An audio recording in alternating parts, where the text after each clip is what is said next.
RJS परीक्षा 2021-22 के अंतिम परिणाम के अंदर डेनिस बिश्नोई जो कि 82वीं रैंक से है वो चयनित हुए।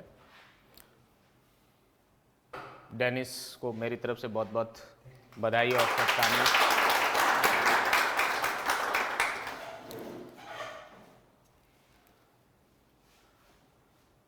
डेनिस लगभग 1 साल से कंटिन्यू अपने कोचिंग के टच में था। प्रीलिम्स की टेस्ट सीरीज़ ली, उसके बाद मेंस की टेस्ट सीरीज़ ली और उसके बाद इंटरव्यू की क्लासेस ली, मॉक इंटरव्यूज़ लिए और पर्सनली बहुत अटैचमेंट था इसका रेगुलर स्टूडेंट से भी ज़्यादा जो है। कभी भी कोई प्रॉब्लम आती थी किसी स्टेज पे, प्रीलिम्स में, मेंस में, जजमेंट राइटिंग, किसी क्वेश्चन के आंसर को है वो लेके, तो ये व्हाट्सएप फ़ोन पे पर्सनली मिल के है वो पूछता था।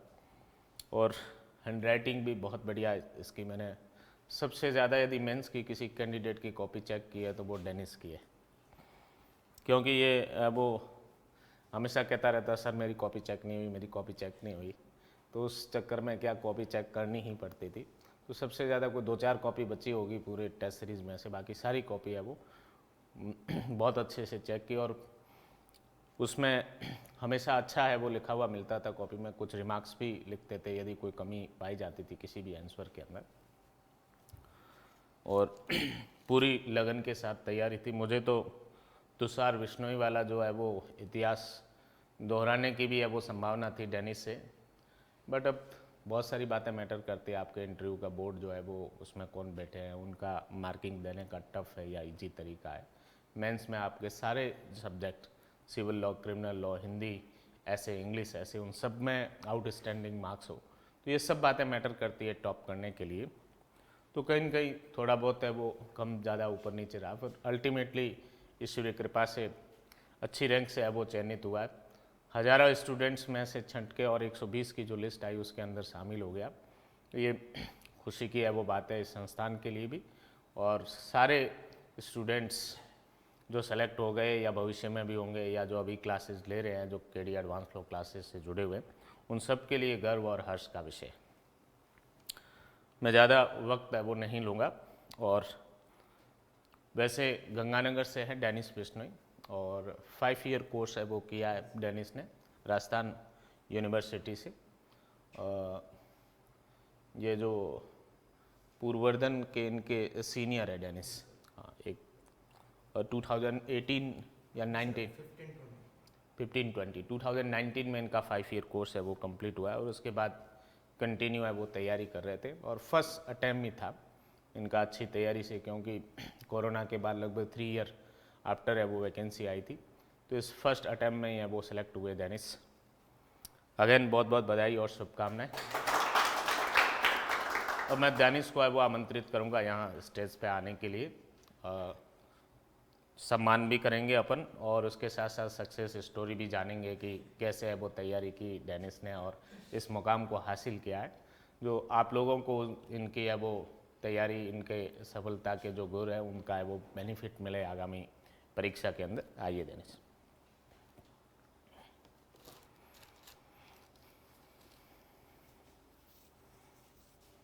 ऊपर आ जाइए। नहीं यार, आ जाओ ऊपर आ जाइए।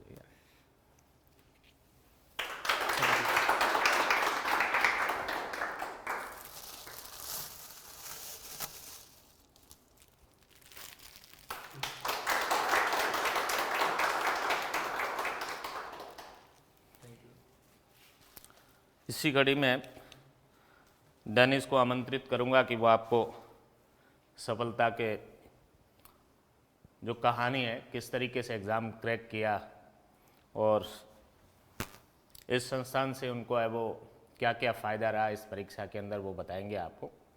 Yes Dennis. Thank you sir. Sir की गाइडेंस ने बहुत हेल्प की थी मेरी। जैसा सर ने बताया कि मैं पर्सनल टच में था सर के, कभी भी कॉल करता था, मैसेज सर का रिप्लाई आता था with in short duration sir का रिप्लाई आता था मेरे पास, हर आंसर का रिप्लाई आता था।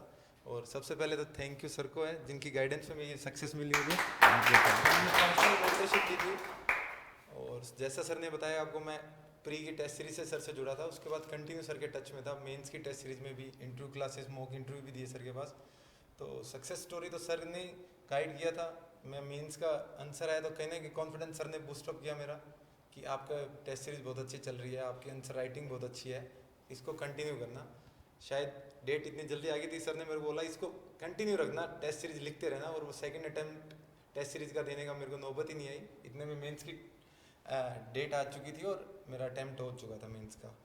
तो सर की गाइडेंस थी। और सक्सेस स्टोरी यही है कि मैं कभी टेंशन लेकर नहीं की तैयारी, बिल्कुल रिलैक्स एक मूड में आता था, सर के पास टेस्ट दे के आता था। बस एक वो होता था कि टाइम ड्यूरेशन के अंदर कंप्लीट करना आपको। टाइम मेरा स्टार्टिंग से टारगेट था और वही टारगेट लेके चला, जो अपना हर चीज़ का एक मैं बना के रखता था टाइम शेड्यूल कि सीए सब्जेक्ट कितने दिन में, आज सुबह क्या करना है, उसकी प्लानिंग मैं डेली रात को सोने से पहले रखता था कि कल सुबह क्या स्टडी करना है अपने को। उसके अलावा क्या होता है, अपने पास सब सिलेबस बहुत ज़्यादा 18 सब्जेक्ट है, तो ये कहने की क्यूरियोसिटी आती है वो सब्जेक्ट भी कर लें, ये भी कर लें। तो रात को अपना फिक्स रखो कि सुबह उठ के ये सब्जेक्ट के इतने सेक्शन तो कंप्लीट करने हैं, तो वो करने ही हैं। तो मेरी यही स्ट्रेटेजी रहती थी कि सब्जेक्ट्स को डिवाइड कर लो। आप टाइम शेड्यूल के बिना आप मैनेज नहीं कर पाओगे, बिकॉज आप अगर आपका शेड्यूल मैनेज है ना, आज सेक्शन जैसे सीपीसी के सेक्शन मेरे को 2 डेज में खत्म करने हैं, तो वो 2 डेज आप उनमें आराम से दीजिए। वरना क्या होता है, अपने ये भी कर लें वो भी कर लें, दूसरा बच्चा कोई दूसरे से कंपैरिजन मत कीजिए कभी। मैं आज सीपीसी पढ़ रहा हूँ, मे भी कोई और सीआरपीसी पढ़ रहा होगा, तो वो सीआरपीसी अच्छे से एक्सप्लेन करेगा मेरे को, मैं सीपीसी एक्सप्लेन करूँगा। तो कंपैरिजन से कभी कुछ नहीं होता, खुद में विश्वास रखो। और सर की गाइडेंस बहुत अच्छी रही थी, पर्सनली टच में था सर ने, और वो कहीं ना कहीं बहुत सच है। मेरी मेंस की कॉपी बहुत ज़्यादा चेक की थी सर ने तो यही है, और टाइम शेड्यूल ने मेरे को बहुत बेनिफिट दिया। और ये चीज़ सर को मैंने बताया भी था, भाई मेरे यही स्ट्रेटेजी है कि टाइम शेड्यूल और रिलैक्स माइंड के साथ। मैं कभी टेंशन लेके ना तो मैं प्री अटेम्प्ट देखे आया, ना मेंस का अटेम्प्ट दिया मैंने टेंशन लेके। बिकॉज सक्सेस जो मिलनी है, जो लिखा हुआ है ना, वो आपको ज़रूर मिलेगा, अपने सिर्फ और सिर्फ मेहनत कर सकते हैं। प्री की जो आपने तैयारी की उसमें बेरेक्ट के अलावा और क्या रेफर किया, कौन कौन सी गाइड्स वगैरह उनको आपने मल्टीपल चॉइस के क्वेश्चंस के लिए पढ़ा? सर प्री में मैंने सब मेरे से पूछते हैं नोट्स वगैरह, मैंने कोई नोट्स नहीं था, मैं बेरेक्ट से ही खुद का बेस बनाया, बेरेक्ट स्टडी ही करता था मैं। जितने मेरे नोट्स में जितनी भी क्वेश्चंस जो मल्टीपल चॉइस के क्वेश्चन आपने किस सिंगल लॉ पब्लिकेशंस की बुक आती है, सब्जेक्ट वाइज टॉपिक वाइज, उस बुक से मैंने प्री का किया था। टेस्ट सीरीज भी सर की हुई थी, तो उस चीज़ से ही मैंने प्री का सारा सिलेबस कवर किया था। और मेंस के लिए भी मैंने कोई अलग से टेस्ट सीरीज सर की थी, और नोट्स के लिए मैंने एक बुक मंगाई थी, प्रकाश उसकी आती है पब्लिकेशन से आती है, डॉक्टर समरथ अग्रवाल की, फॉर यूपी फॉर्मर रिटायर्ड जज है, उनकी 3 वॉल्यूम्स आती है, जिसमें से 1 और 2 में अपने मोस्टली 7 सब्जेक्ट्स कवर होते हैं उसमें।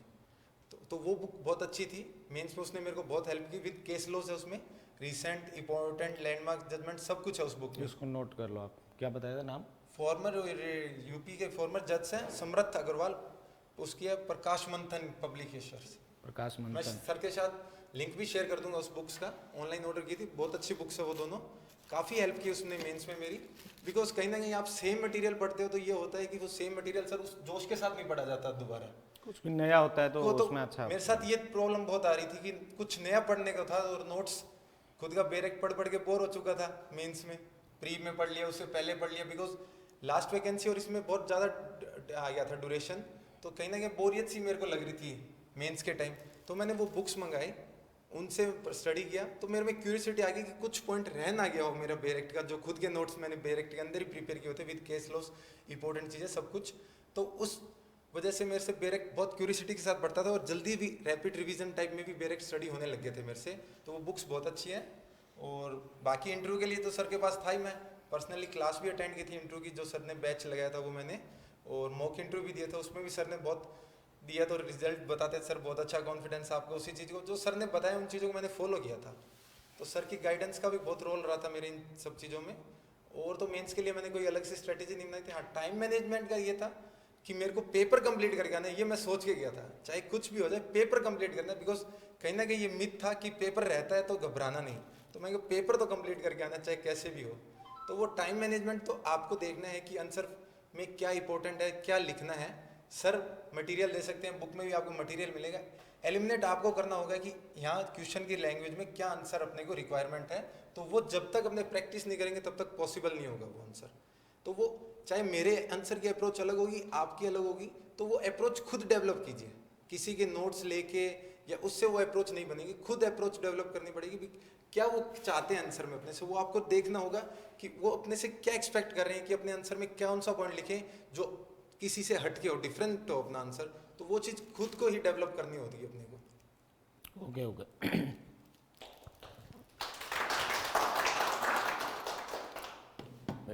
बैठिए। अगेन बहुत बहुत बधाई और शुभकामनाएं। बहुत जोश और उत्साह है वो डेनिस में नज़र आता था जब भी वो चाहे एग्ज़ाम देने आता था या चाहे वो इंटरव्यू की क्लासेस में था, चाहे वो मॉक इंटरव्यू में। कॉन्फिडेंट था ये, 100% कॉन्फिडेंट था और हंसमुख चेहरा था इसका। हमेशा कभी मैंने मुंह उतरा हुआ है वो नहीं देखा किसी भी स्थिति में। और उसी का परिणाम है, हाँ थोड़ा टाइट इंटरव्यू बोर्ड था तो उसमें मार्क्स थोड़े से कम मिले, बट भी बहुत कॉन्फिडेंट इंटरव्यू हुआ। उस दिन भी मैंने शाम को बात की थी, क्वेश्चन जो पूछे गए, बहुत सारी टफ चीज़ें भी पूछी, वो भी बहुत अच्छे से है वो डेनिस ने वो बताई। और सारे स्टेजेस में जो है वो बहुत कॉन्फिडेंट के साथ है वो गया। और रैंक का कोई ज़्यादा फर्क नहीं पड़ता आगे पीछे, बट अल्टीमेटली ईश्वरी कृपा से जो सिलेक्शन हो गया, ये बात बहुत महत्वपूर्ण बात है। उन कैंडिडेट्स का दर्द अपन समझ सकते हैं जो 120 की लिस्ट में शामिल नहीं हुए, किनारे पे अटके हुए हैं, या कास्ट सर्टिफिकेट के कारण उनका है वो रेट वगैरह में वो लिटिगेशन में मामला है वो उलझा हुआ है वगैरह, तो उनका दर्द समझ सकते हैं। और दोबारा एक से तैयारी करना, एक बार जो है जब फर्स्ट आरजेएस में मेरा नहीं हुआ तो मुझे 2 महीने लगे थे डिप्रेशन से बाहर आने में, क्योंकि तैयारी मेरी जो जब पहला आरजेएस इंटरव्यू दिया था तब भी मतलब बहुत अच्छी तैयारी थी, और उसमें जब मुझे भी इंटरव्यू में मार्क्स कम मिले थे इसीलिए है वो मैं सेलेक्ट नहीं हो पाया। तो काफ़ी है वो गहरा झटका लगा कि यदि इतनी तैयारी के बावजूद भी सिलेक्शन नहीं होता है तो फिर अब तो हो ही नहीं सकता। ऐसा एक बार भाव आना स्टार्ट हो जाता है। बट कुछ समय निकलने के बाद नई वैकेंसी आती है, नया जोश होता है, फिर दोबारा से अच्छे से करना है वो स्टार्ट करते हैं। और कैंडिडेट का कभी कैलिबर ख़त्म नहीं होता, बट अनुभव की कमी होती है कहीं ना कहीं। पहला जो मेरा आरजेएस का एग्ज़ाम था उसमें मेंस में भी अनुभव की कमी थी। मेरा जीवन का पहला है वो मेंस था, और इंटरव्यू भी वो हालांकि सेकंड था, उससे पहले मैं जीजीएस इंटरव्यू दे चुका था, बट जीजीएस बहुत इजी इंटरव्यू था और आरजेएस के इंटरव्यू थोड़े उससे टफ होते हैं। और वो पहला इंटरव्यू आरपीएससी ने लिया था, उस समय आरपीएससी एग्ज़ाम करवाती थी। हबीब खान जी उस समय वो आरपीएससी के चेयरमैन थे, और काफ़ी वो घोटाले भरी भर्ती रही वो अल्टीमेटली, तो उसके हम भी शिकार है वो रहे। अल्टीमेटली उस भर्ती में भी हम सेलेक्ट हो जाते। तो डिप्रेशन में आता है कैंडिडेट, तो जब भी है वो नहीं होता, जब कैलिबर होता है और उसका सिलेक्शन है वो नहीं होता है। तो इसलिए जो है फर्स्ट अटैम्प्ट में ही है वो सेलेक्ट हो गए। ये सौभाग्यशाली है, ये इनके जो माता पिता है उनकी अच्छी नियति का है वो परिणाम है, कैंडिडेट की मेहनत का है वो परिणाम है। और इनको उज्जवल भविष्य की शुभकामना देता हूँ कि अच्छे न्यायिक अधिकारी के रूप में वो कार्य करें। अच्छा, ये मुझे व्हाट्सअप कर लीजिए आप, है ना, व्हाट्सअप कर लीजिए। चूँकि मैं मुंह भी मीठा करवाता डेनिस को, पर फास्ट है इसका, वो मुझे बाद में वो याद आ गया, इसलिए ये नेक्स्ट टाइम के लिए रिजर्व रखते हैं अपन। तो नेक्स्ट टाइम कभी भी आना होगा तो उस दिन है वो एक मीठी पार्टी है वो रखेंगे डेनिस के लिए। Okay, all the best.